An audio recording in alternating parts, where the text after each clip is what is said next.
Introducing the Perimenopause podcast, a show dedicated to unraveling the mysteries of achieving optimal health naturally as you transition into perimenopause and menopause. Get ready to join your host, Dr. Seth Yates, an experienced naturopathic doctor, acupuncturist, and kinesiologist, as he shares his wealth of knowledge acquired from over 40,000 patient visits and 15 years in working with perimenopausal females. Welcome to the Perimenopause podcast. Hey, this is Doc Yates, and welcome to the Perimenopause podcast. Today, I want to talk about the changes in cholesterol that occur during perimenopause and extending into menopause. So we're going to talk about cholesterol, and of course, if we're talking about cholesterol, we're talking about heart health at the same time. So as you're going into perimenopause, and as this continues into menopause, despite not changing anything else, without changing diet, exercise, anything along those lines, you can see an increase in your cholesterol levels. Now, this is because of a couple different things. Estrogen can help play a role in your liver health and how your body metabolizes and breaks down cholesterol, so this is part of it.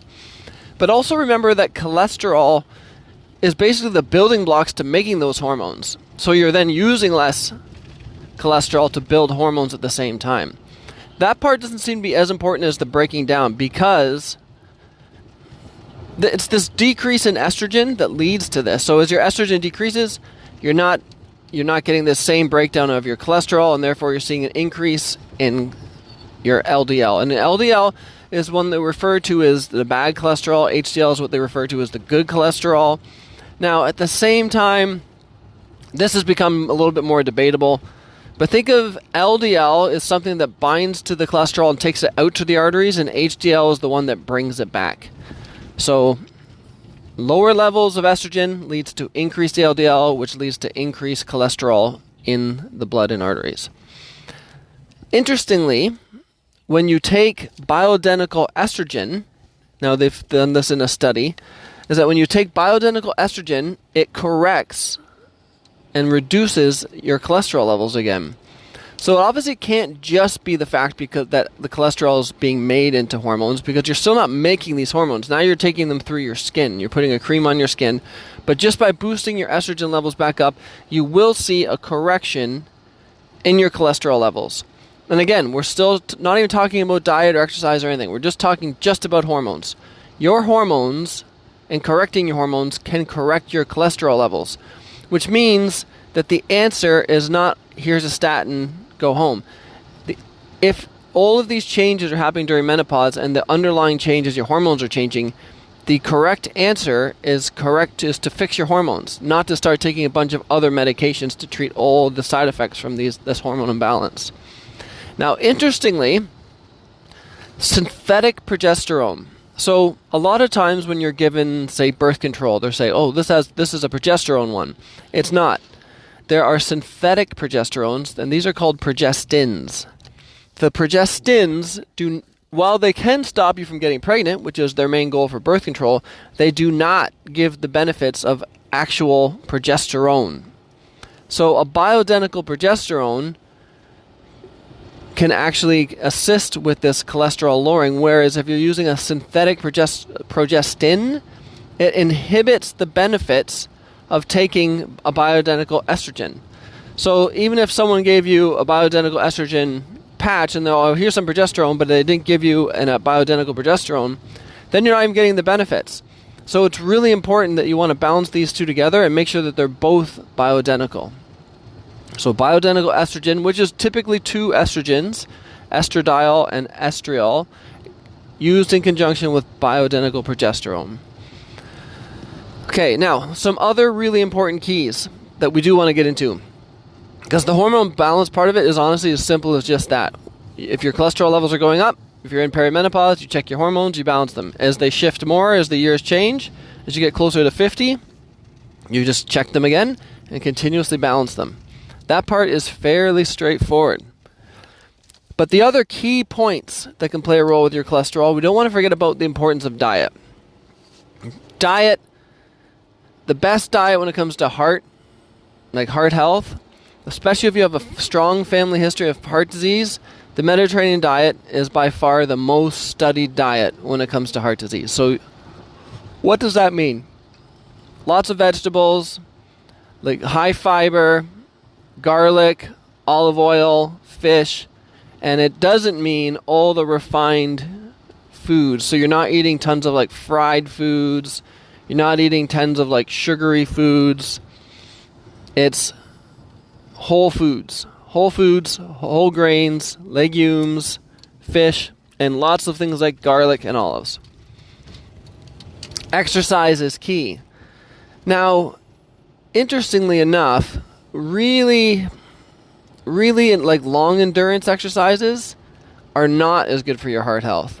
So if you're thinking that, I'm going to go from zero and my goal is to become a marathon runner because that's the best thing for my heart health, that might not necessarily be true. Whereas if you were to do things more like HIIT training, weight training, those seem to have a better effect, at least according to the studies. So you want to make sure that you're getting exercise, and I'm not saying don't do cardio. I'm just saying don't do super long cardio because that might not give you the same benefit you're looking for. There's a lot of supplements that can play a big role with cholesterol, especially, let me think of a few good ones here from just a supplement standpoint. They would often use like something like red yeast extract that will reduce your cholesterol levels if that is your goal. B vitamins are something that can play a role. Mainly though, I like to use herbs. So when it comes to if I'm putting together a heart health formula, it's always that. It's always a heart health formula. It's never like just a cholesterol formula. So we'd always want to use red sage. You can use things such as ginkgo. You can use hawthorn, Google extracts. So there's Google lipids. This is a plant extract. It has a really good effect for your cholesterol levels. The other thing that you also really want to check is your thyroid. Thyroid levels also have a tendency to drop around perimenopause and menopause. And when that drops, you will also see an increase in cholesterol levels. So really, if it could come down to correct your thyroid, correct your hormones, Mediterranean diet, and done. Because the final point is don't overly obsess about these markers in the first place. Because the markers, when I say markers, I mean what's my LDL, what's my VLDL, what's my HDL. These are all different cholesterol markers. On their own, just their risk to say, okay, you're going to have a heart disease, it's not that great. And just reducing those doesn't necessarily mean that you're reducing your risk of heart disease. For instance, there's been a lot of drugs that have been released onto the market that can reduce your cholesterol levels way more than statins could. Way more. But they increased death from heart disease. So does that say, that cholesterol, just lowering cholesterol is going to help? Or is lowering your cholesterol too much going to cause heart disease? No, but it also tells us that just lowering it's not going to prevent it on its own. It's not as big of a factor. So if you have excessively high cholesterol, yes, you want to lower it. But I'd say if you think about it this way instead, if you think of those as more of like a sign of an imbalance. So if I see cholesterol levels going off, okay, we got to check thyroid. Okay, we got to check estrogen. Okay, we need to make sure you're getting all the right vitamins and supplements, and let's make sure that we're taking something for heart health that's going to prevent something like clots or strokes. So that's why every heart herb has a bit of a mild blood thinning effect too, and it improves your circulation. It's more important to focus on heart disease, which means heart attacks and strokes, than it is to obsess over these little markers, because the markers don't always correlate to your risk factor of having, if you lived your whole life and you lived healthy and you had a super high cholesterol, who cares? But if you had a really increased risk for heart disease, then that's what matters. So diet, exercise, hormone balance, thyroid balance, and if you got a family history, add in some herbs. Keep it simple. So I hope this was helpful. This is Doc Yates, and I am signing off. Thank you for tuning in to the Perimenopause podcast. Don't forget to hit the subscribe button and visit perimenopause.com for more valuable information on how you can thrive during your transition through perimenopause. Join our community of like-minded women who are dedicated to achieving optimal health naturally, and stay up to date with the latest tips, tricks, and advice from Dr. Seth Yates. And we'll catch you on the next episode of the Perimenopause Podcast.